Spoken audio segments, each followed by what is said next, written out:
اعوذ باللہ من الشیطان اللعین الرجیم بسم اللہ الرحمن الرحیم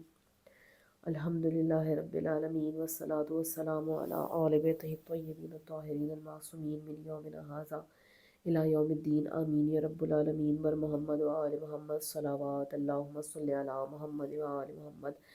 وعجل فرجهم اجمعین۔ سامعین کرام، مومنین و مومنات، آپ کو معلوم ہے ایک سلسلہ جو ہم نے شروع کیا ہے امام زمان علیہ السلام کی بایوگرافی سے متعلق، جس میں امام کی زندگی سے کے مختلف پہلوؤں پر ہم گفتگو کر رہے ہیں، اور اس کی وجہ یہی ہے کہ ہم امام کی معرفت حاصل کر سکیں، اور معرفت کے ساتھ ساتھ ہمیں امام کی زندگی کے ہر پہلو کے بارے میں کم سے کم اتنا معلوم ہو کہ جتنا ہر امام اور خصوصاً امام وقت کے کا حق بنتا ہے کہ ہمیں ان کے بارے میں کچھ معلومات، اور کیونکہ امام حجت خدا ہیں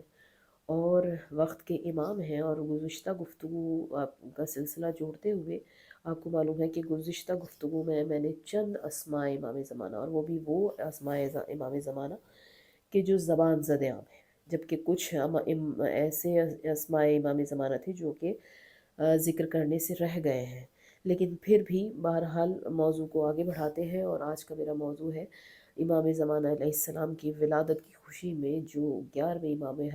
علیہ السلام نے آپ کی خوشی میں جو عقیقے کیے، اور جو طعام مسکین کو اور تمام مومنین کو اور تمام غرباء کو کھلائے ہیں، ان کی تعداد کتنی ہے۔ تو مومنین، کیونکہ بات گفتگو ہو رہی ہے عقیقے کی، تو اس سے پہلے آپ کو معلوم ہونا چاہیے کہ عقیقہ کیا ہے۔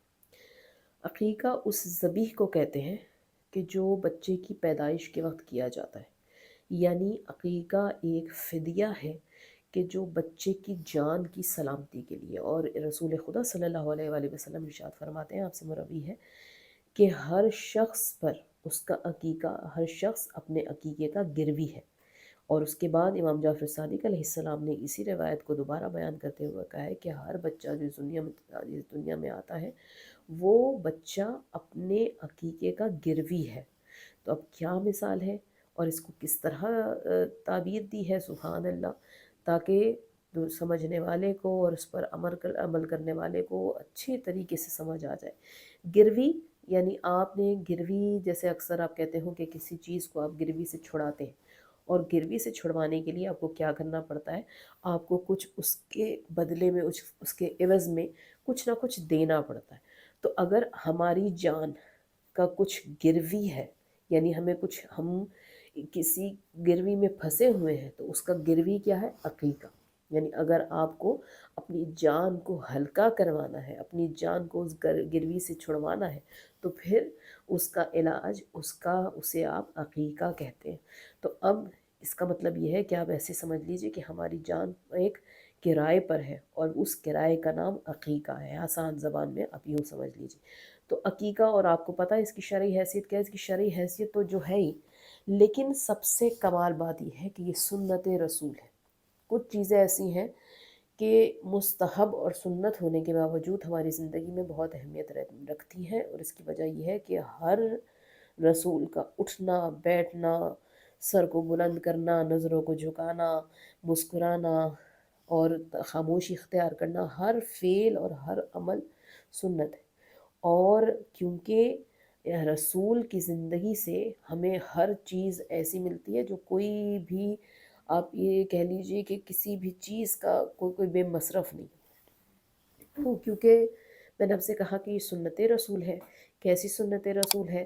کہ جو ظاہر رسول عمل کریں گے تو سنت بنے گی۔ تو اب رسول نے پہلا عقیقہ کس کا کیا؟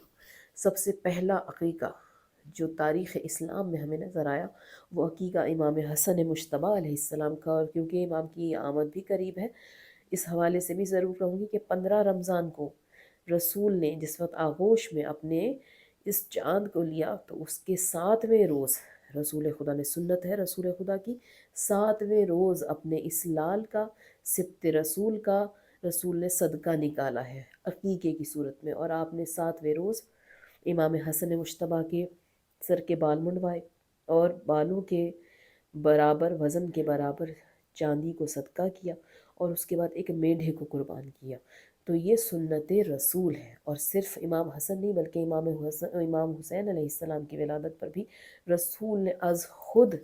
عقیقہ کیا ہے۔ تاکہ دنیا یہ نہ سمجھے کہ یہ سنت علی ہے، بلکہ دنیا یہ سمجھ لے کہ یہ رسول کی سنت ہے۔ اور جو لوگ یہ دعوے کرتے ہیں کہ ہم رسول کی سنت پر عمل کرتے ہیں، تو وہ یہ دیکھیں کہ رسول کس طرح سے اپنے نواسوں کا کس شان سے عقیقہ کر رہے ہیں۔ تو بہرحال تاریخ میں پہلا عقیقہ امام حسن مجتبیٰ کا، اور اس کے بعد امام حسین کا عقیقہ خود رسول نے کیا، اور 7ویں روز بال منڈوا۔ یہ تو عقیقہ ہے۔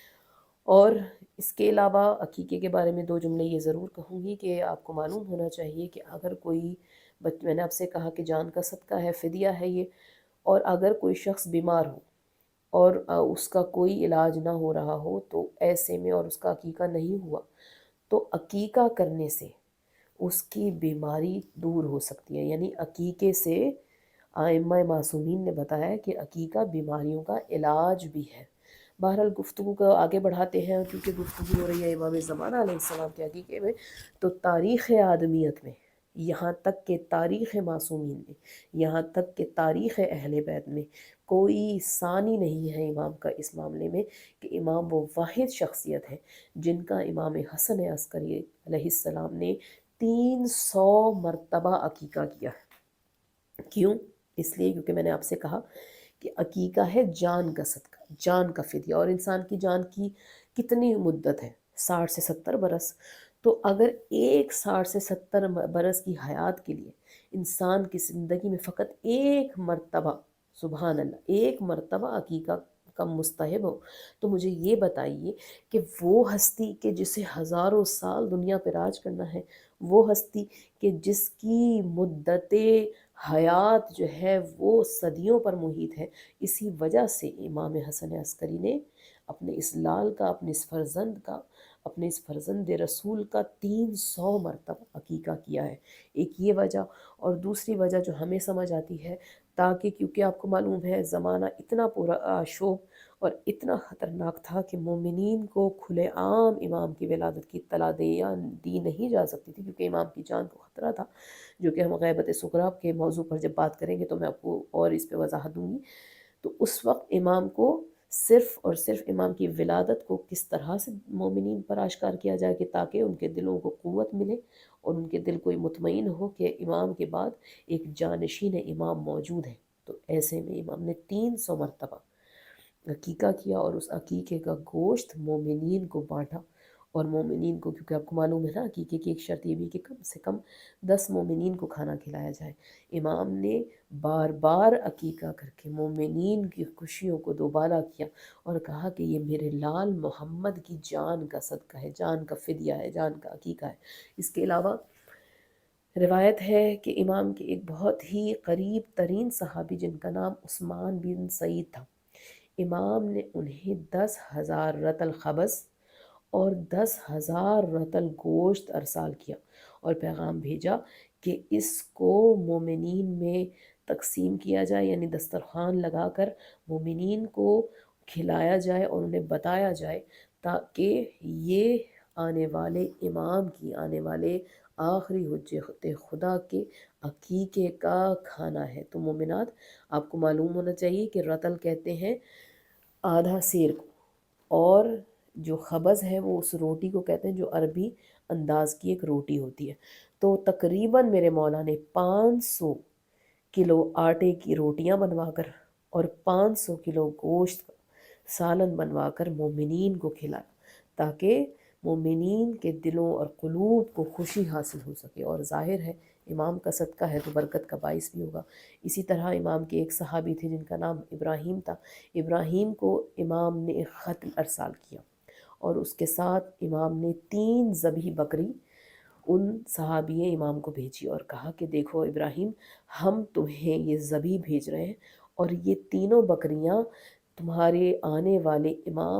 امام وقت، آخری حجت خدا کی کے عقیقے کے ذبح ہیں، اور یہ تم مومنین کو کھلانا اور ان کو بتانا کہ تمہارا آخری امام اس دنیا میں تشریف لا چکا ہے۔ سبحان اللہ، کیا مرتبہ و کیا منزلت ہے، کتنا ضروری سمجھا امام نے کہ بار بار صدقہ امام زمانہ کا جاری کیا جائے۔ تو مومنات، بات کو یہیں پر بات کو تمام کرتی ہوں، اور یہ میں آپ سے ضرور کہوں گی کہ امام زمانہ کی جان کا صدقہ مومنین کے لیے باعث خیر ہے، ان کے لیے باعث برکت ہے اور باعث سکون اور باعث رحمت ہے۔ اس لیے ہمارے بزرگوں نے بھی ہمیں سکھایا ہے، اور آگے ہم پہ بھی واجب ہے کہ ہم بھی اپنے بچوں کو سکھائیں کہ جب بھی صدقہ نکالیں، جب بھی خیرات نکالیں تو پہلے اس میں سے آدھا حصہ امام زمانہ کی جان کا صدقہ نکالیں، یعنی نصف 12ویں امام کا صدقہ، 12ویں امام کی جان کا صدقہ، اور پھر نصف اپنا اور اپنے اہل و عیال کا صدقہ نکالیں، تاکہ جو آپ کی جان کا صدقہ ہے وہ بھی جب امام کی جان کے صدقے سے مل کر بارگاہ پروردگار عالم تک پہنچے گا تو صرف امام زمانہ کی جان کا صدقہ قبول نہیں ہوگا، بلکہ ہماری جان کا صدقہ بھی پروردگار عالم کی بارگاہ میں قبول و منظور ہو جائے گا